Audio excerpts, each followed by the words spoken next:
गुरु प्यारी साध संगत जी, राधा स्वामी जी। गुरु प्यारी साध संगत जी, आज का सत्संग है मन भटकता है, मन को भटकने से कैसे रोकें। एक बार एक संत महात्मा का सत्संग चल रहा था। संत महात्मा सत्संग फरमा रहे थे। उन्होंने सत्संग में अपने सत्संगियों को एक साखी सुनाई। वो बोले कि आज मैं तुम्हें ऐसे व्यक्ति की कहानी सुनाता हूँ जिसके पास सब कुछ होते हुए भी वो दुखी था। किसी गांव में एक सेठ रहता था। उसके पास धन दौलत, जमीन जायदाद सब कुछ था। किसी चीज की कमी नहीं थी। हवेली थी, घर में काम करने वाले नौकर चाकर थे। लेकिन फिर भी उस सेठ के मन में शांति नहीं थी। उस सेठ को दुखी देखकर किसी ने उस सेठ को बताया कि सेठ जी, अपने गांव से कुछ दूरी पर एक संत महात्मा रहते हैं जो बहुत ही ज्ञानी है। वो बहुत ही संत महापुरुष है और वो लोगों को सही रास्ता भी दिखाते हैं। फिर वो सेठ उस महात्मा के पास गया और उस महात्मा के पास जाकर उस महात्मा को प्रणाम किया और बोला कि महाराज, मेरे पास किसी चीज की कमी नहीं है। धन दौलत की, जमीन जायदाद की, घर में नौकर चाकर भी है, बहुत बड़ी हवेली भी है। लेकिन फिर भी मेरा मन बहुत अशांत रहता है। आप मुझे कोई ऐसा उपाय बता दीजिए कि मेरे मन की अशांति दूर हो जाए, मेरा मन शांत हो जाए। सेठ ने सोचा कि शायद ये महात्मा मुझे कोई ताबीज बनाकर दे देगा या कोई और चीज बनाकर दे देगा जिससे मेरी इच्छा पूरी हो जाएगी और मेरा मन हमेशा के लिए शांत हो जाएगा। लेकिन महात्मा ने ऐसा कुछ भी नहीं किया और उस सेठ को अगले दिन आने को बोला। और जब सेठ अगले दिन उस संत महात्मा के पास पहुंचा तो उस सेठ को महात्मा ने धूप में बिठा दिया और आप अपनी कुटिया में जाकर छाया में बैठ गया।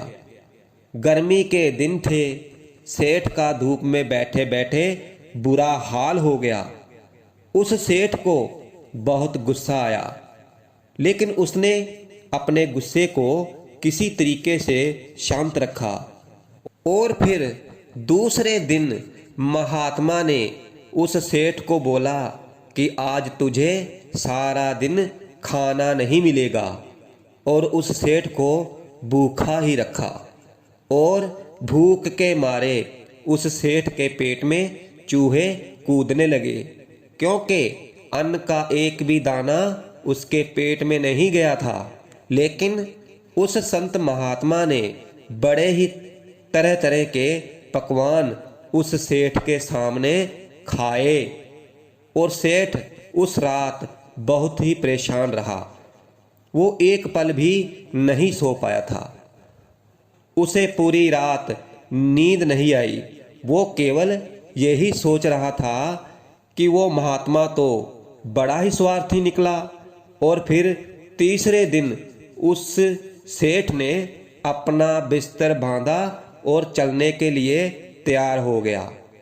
फिर उस सेठ को जाते हुए देखकर वो महात्मा उस सेठ के सामने आकर खड़े हो गए और बोले, सेठ क्या हुआ?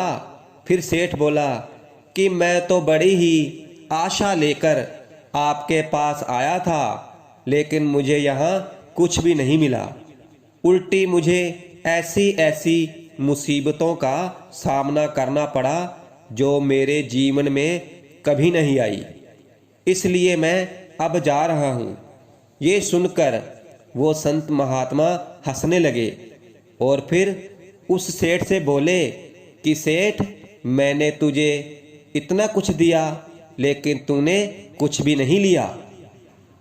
फिर सेठ ने आश्चर्य के भाव से उस महात्मा की तरफ देखा और बोला, आपने तो मुझे कुछ भी नहीं दिया। फिर महात्मा बोले, सेठ, जब पहले दिन मैंने तुझे धूप में बिठाया और मैं छाया में बैठा रहा तो मैंने तुझे बताया कि मेरी छाया तेरे काम नहीं आ सकती, और जब मेरी बात तेरे समझ में नहीं आई तो फिर मैंने दूसरे दिन तुझे भूखा रखा और खुद मैंने अच्छी तरह से खाना खाया। इससे मैंने तुझे समझाया कि मेरे खाना खा लेने से तेरा पेट नहीं भर सकता। सेठ, याद रखना, मेरी भक्ति से तुझे सिद्धि नहीं मिलेगी, क्योंकि तूने अपना धन अपनी मेहनत से कमाया हो, और शांति भी तुझे अपने पुरुषार्थ, साधना और मेहनत से ही मिलेगी।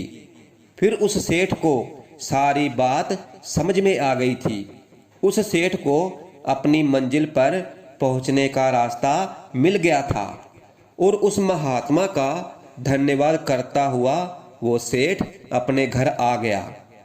इसलिए साध संगत जी, बाबा जी हर बार सत्संग में सिर्फ यही बात समझाते हैं कि भजन सिमरन करो, ध्यान करो, क्योंकि वो तो तुम्हें ही करना पड़ेगा।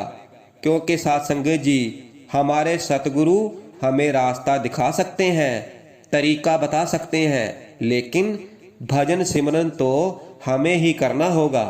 जैसे किसी के भोजन खा लेने से हमारा पेट नहीं भरता है, उसी तरह सतगुरु चाहे कितना भी पहुंचा हुआ क्यों ना हो, सतगुरु के कर्म सतगुरु के साथ है और हमारे कर्म हमारे साथ हैं। क्योंकि कर्मों के हिसाब किताब में तो वह परमात्मा भी दखल अंदाजी नहीं करता है।